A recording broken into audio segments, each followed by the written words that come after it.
Bueno, vamos a presentar ahora, vamos a continuar con la explicación de los filtros de K constante que veníamos explicando hasta este momento, donde justamente habíamos planteado que teníamos resuelta de alguna forma la interconexión de secciones eh, prototipo, ¿sí? Como las que vimos hasta ahora, prototipo y simétricas, que tenían una Z o T, podían perfectamente también tener una Z o pi, no cambiaba la red escalera a la que íbamos a llegar en consecuencia, siempre vamos a tener inductor, capacitor.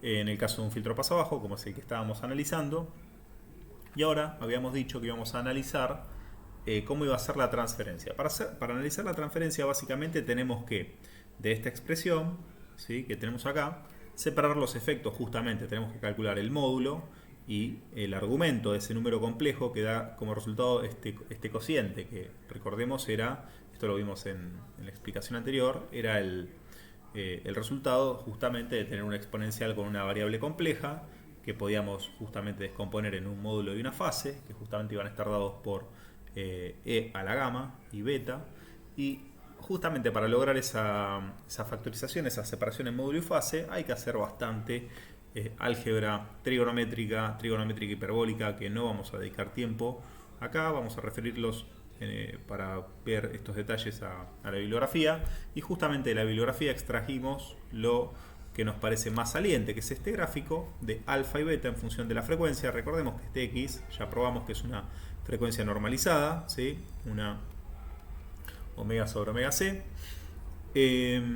Y en consecuencia lo que tenemos acá es una especie de gráfica superpuesta de módulo y fase, ¿sí?, donde módulo de alguna manera es el alfa, ¿sí? Recordemos que el alfa con el módulo guarda absoluta relación, nada más que es como justamente cuando calculamos un módulo en dB, vendría a ser esta gráfica, nada más que en este caso está en Neppers, ¿sí?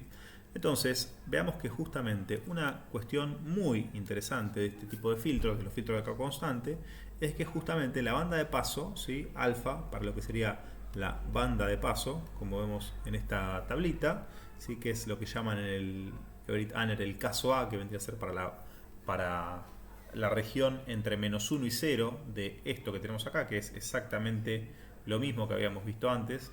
Esto era justamente x cuadrado, si no recuerdo mal, la teníamos un poquito más arriba, sí, justamente eso es x cuadrado. Es decir, que esto es una especie de sucedáneo o equivalente de la frecuencia compleja, nada más que va entre 0 y 1, ¿sí?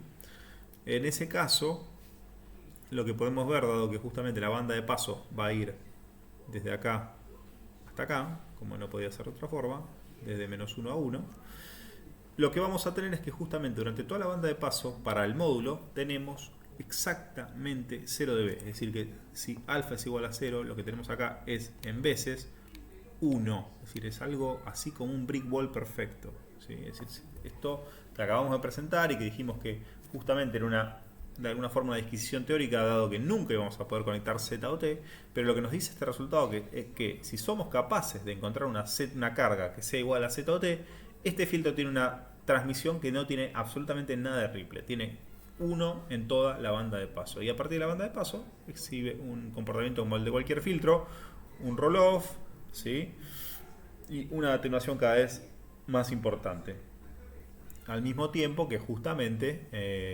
hay obviamente una rotación de fase, como habíamos predicho y habíamos anticipado que iba a ser el caso del filtrado mediante justamente una red donde varíe alfa y beta, ¿sí?, que tengamos atenuación al mismo tiempo que rotación de fase.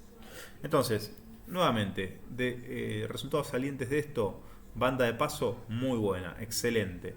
Banda de rechazo, ¿sí?, banda de stop, no tan buena, ¿sí?, un roll-off bastante malo y una respuesta no tan interesante.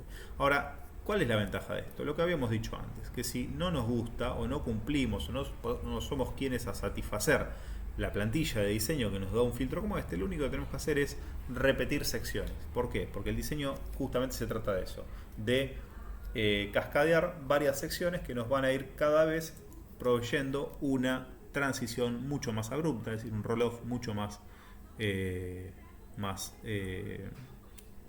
abrupto entre la banda de paso y la banda de detenida. Y solo es cuestión de lograr apilar las suficientes secciones de forma tal de entrar dentro del requerimiento de la plantilla.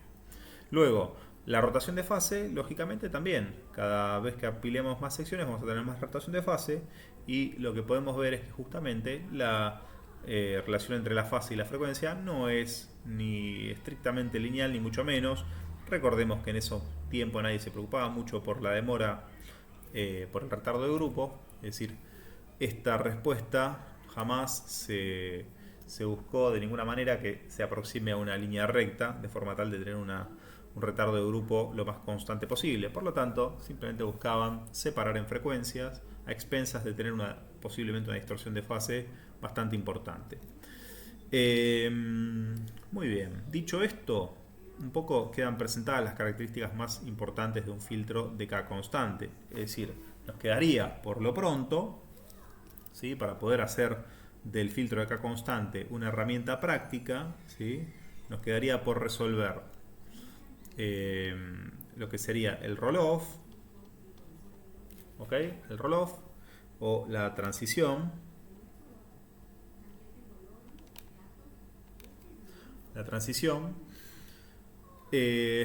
Y resolver la interconexión, ¿sí? La interconexión, no, está mal dicho la interconexión, porque la interconexión la tenemos resuelta. Resolver la adaptación de los puertos, es decir, generador y carga, ¿sí?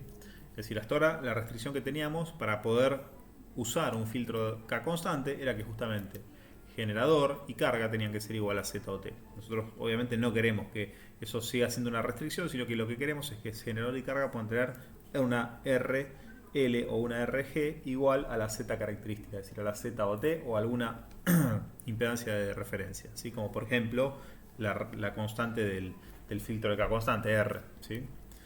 Bien, entonces vamos a ver ahora cómo hacemos para resolver esto y posiblemente lo veamos en un video separado, que es el que viene a continuación, que es justamente donde vamos a empezar a plantear las secciones M derivadas, que van a ser las que empiecen a solucionar estos problemas, ¿sí?